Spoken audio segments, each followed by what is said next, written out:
Imagine waking up in the year 1350 with a burning desire to launch a business. You do not want to deal with gold standard volatility, maritime pirate routes, or royal land seizures. You want to sell something every single human being in Western Europe consumes daily from sunrise to sunset. You want to brew ale. Water is lethal, polluted with urban runoff and deadly bacteria, meaning children, peasants, bishops, and kings drink ale for basic hydration. The market is absolute, perpetual, and completely inelastic. You gather grain, heat your copper kettle, and prepare to turn river water into liquid gold. But before the first drop of mash boils, heavy wooden door slams open. A representative of the local prince and the archdeacon marches into your workshop with an armed escort. They carry no sword against your throat, but a heavy leather pouch containing a pungent, mysterious green mixture of crushed herbs. They inform you that under imperial decree and canonical law, you are strictly forbidden from selling a single barrel of ale unless you purchase their proprietary secret herb mixture at an inflated monopoly markup of 500%. If you attempt to flavor or preserve your brew with any unapproved plant from the nearby forest, your copper kettles will be confiscated, your home will be burned, and you will be branded an illegal bootlegger and excommunicated from Holy Church protection. You have just run headfirst into one of the most ruthless, secretive, and insanely lucrative monopolies in human history, the medieval Gruit monopoly. For over 4 centuries, the Roman Catholic Church and territorial feudal lords held an absolute stranglehold over the beverage supply of entire nations, not by controlling the grain or the water, but by outlawing the single wild plant that could make beer last for months, the humble hop flower. In this video, we will dismantle the secret economic machinery of the medieval brewing cartels, explore how a simple green cone sparked geopolitical trade wars across the Holy Roman Empire, and uncover how rebellious merchant guilds broke a multi-billion-dollar feudal monopoly to invent modern corporate capitalism. To understand why brewing was such a terrifyingly profitable nexus of feudal power, you must first dismantle the modern illusion of medieval drinking. In popular culture, medieval taverns are depicted as dark, lawless dens where brawling peasants chugged heavy wooden tankards for recreation. The economic reality was far more systemic and life-sustaining. Water in medieval European towns was a biological hazard. Without sanitation infrastructure, urban rivers were open sewers carrying industrial runoff from tanneries, butcher shops, and human waste. Ale was not a luxury indulgence or a weekend recreational drug. It was the primary source of clean caloric intake and liquid hydration for every social class. The average medieval worker consumed between 4 to 6 liters of low-alcohol ale every single day. Harvesting grain in midsummer required 10,000 calories of physical labor per team, sustained almost entirely by liquid bread. Because ale was consumed in such vast, staggering volumes, whoever controlled the ingredients of ale effectively controlled an invisible, unavoidable tax on human survival itself. Yet medieval ale suffered from a fatal chemical flaw. Unhopped ale was volatile, fragile, and prone to rapid spoilage. Within 48 hours of fermentation, wild bacteria and lactobacillus turned sweet malted liquid into sour, putrid vinegar. Ale could not be stored, could not be aged, and above all, could not be shipped across borders. It had to be brewed locally, consumed locally, and repurchased constantly. This chemical limitation was a dream come true for feudal lords and prince bishops, but it created an immense economic bottleneck. If ale spoiled in 2 days, how could anyone build a scalable commercial empire? The answer lay in botanical preservation, and specifically in a tightly guarded legal monopoly known as Gruitrecht, the right of Gruit. For centuries, the church and noble rulers retained the exclusive legal privilege to manufacture and distribute Gruit, a secret proprietary blend of wild herbs, spices, and bittering agents. To brew legal ale in any domain from Flanders to the heart of Germany, a master brewer was legally required to bring their malted grain to the lord's official Gruit house, known as the Gruit Huis. There, state-appointed officials would add measured portions of Gruit into the brewer's kettle for an exorbitant fee. The exact composition of Gruit was a closely guarded state secret, handed down through generations of monastic herbs masters and ducal tax collectors. Chemical analysis of historical records reveals that Gruit typically contained wild rosemary, sweet gale, yarrow, juniper berries, and marsh Labrador tea. Some of these plants possessed mild antibacterial properties that extended ale's shelf life from 2 days to 4 days. But more importantly, many of these botanical herbs contained psychoactive compounds. Wild rosemary and marsh Labrador tea contain neurotoxins that induce heightened euphoria, mild hallucinations, and intense intoxication, while simultaneously magnifying the physical dependency of the consumer. The church was not merely selling a preservative. They were selling a proprietary, mildly narcotic cocktail that guaranteed rapid consumption cycles. The profit margins were astronomical. Records from 14th century Cologne and Utrecht show that the raw cost of gathering wild herbs represented less than 2% of the price charged to brewers. The remaining 98% was pure fiscal extraction, split between the local bishop and the territorial count. The Gruit monopoly was, in essence, an early medieval central bank, printing wealth not out of paper or gold, but out of mandated botanical additive rights. However, this incredible economic machine contained a catastrophic vulnerability, a wild weed growing freely in the damp river valleys of Central Europe. That plant was Humulus lupulus, the common hop. For centuries, wild hops were treated by herbalists as a nuisance vine. But as early as the 12th century, visionaries like the Benedictine abbess Hildegard von Bingen began documenting the unique properties of the hop cone.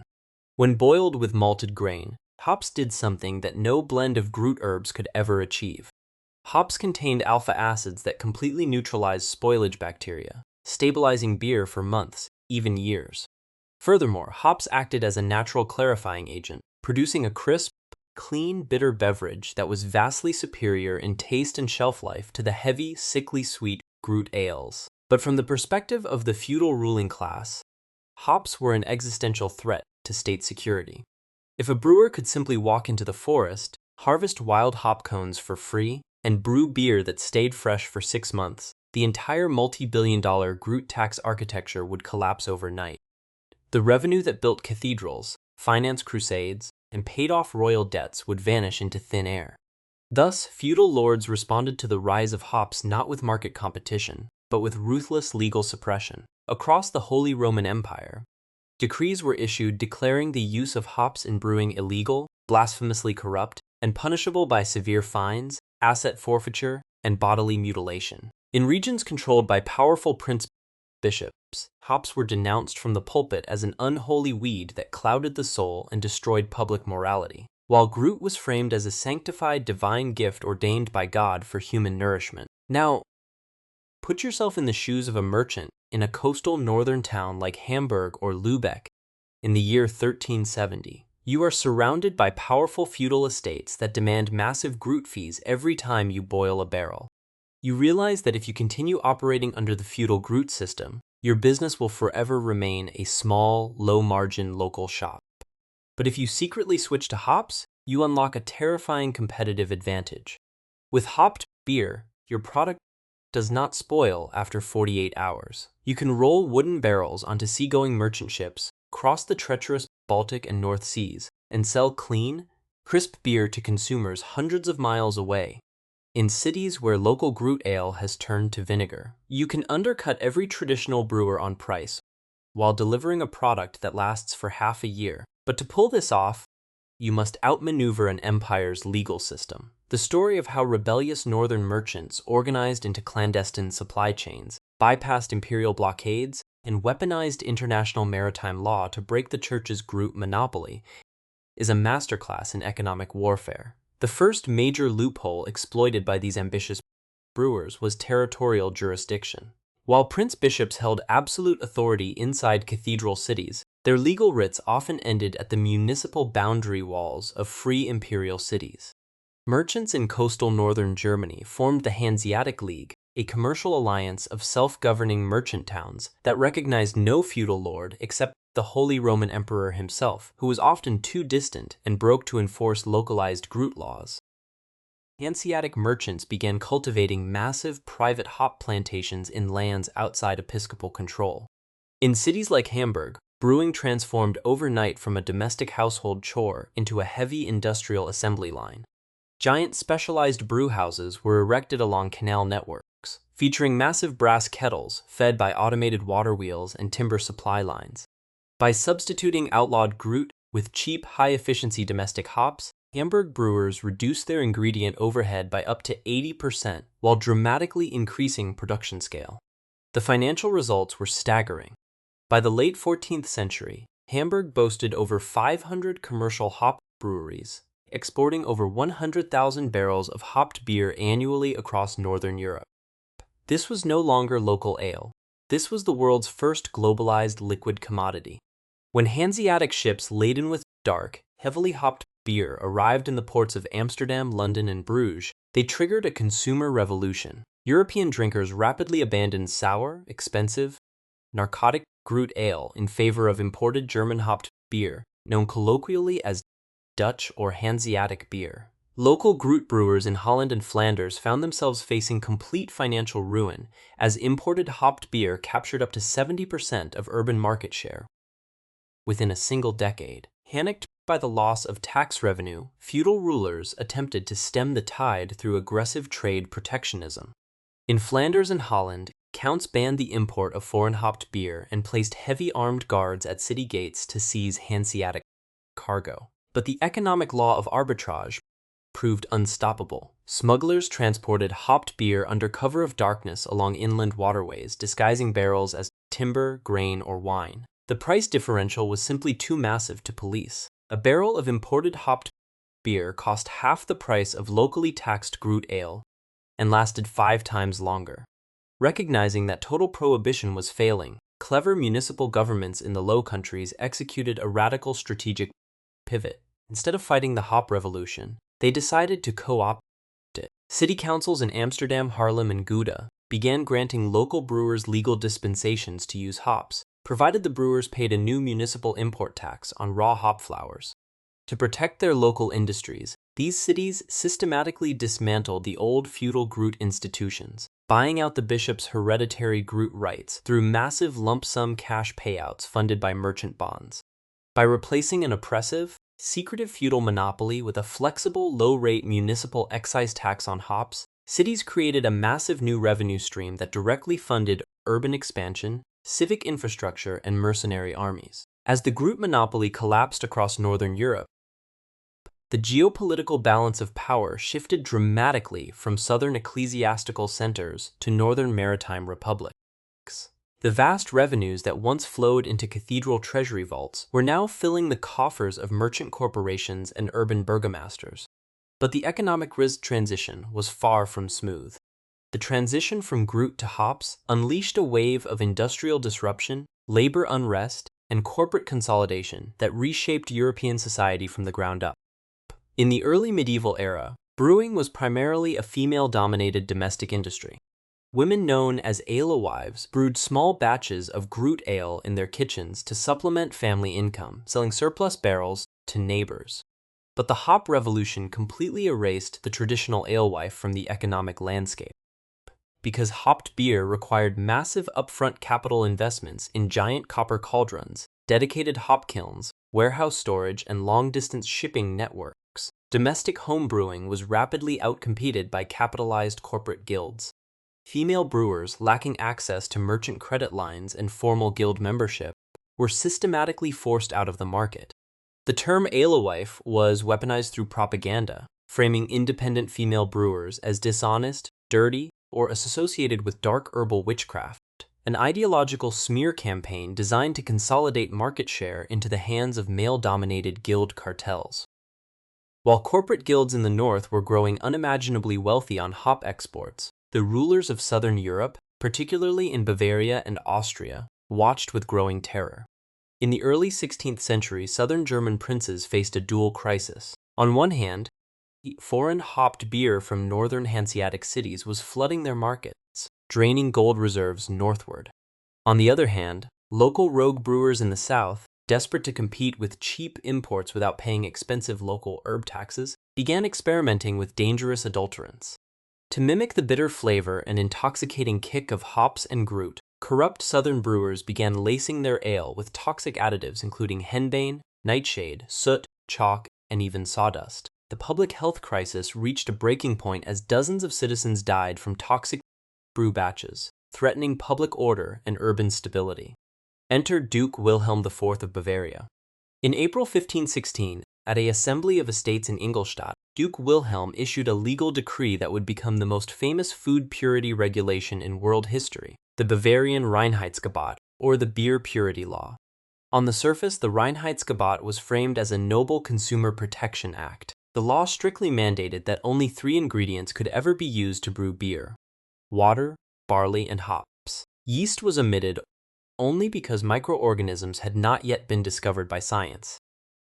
However, if you analyze the Reinheitsgebot through the cold lens of political economy, you discover a brilliant masterstroke of state control and trade protectionism.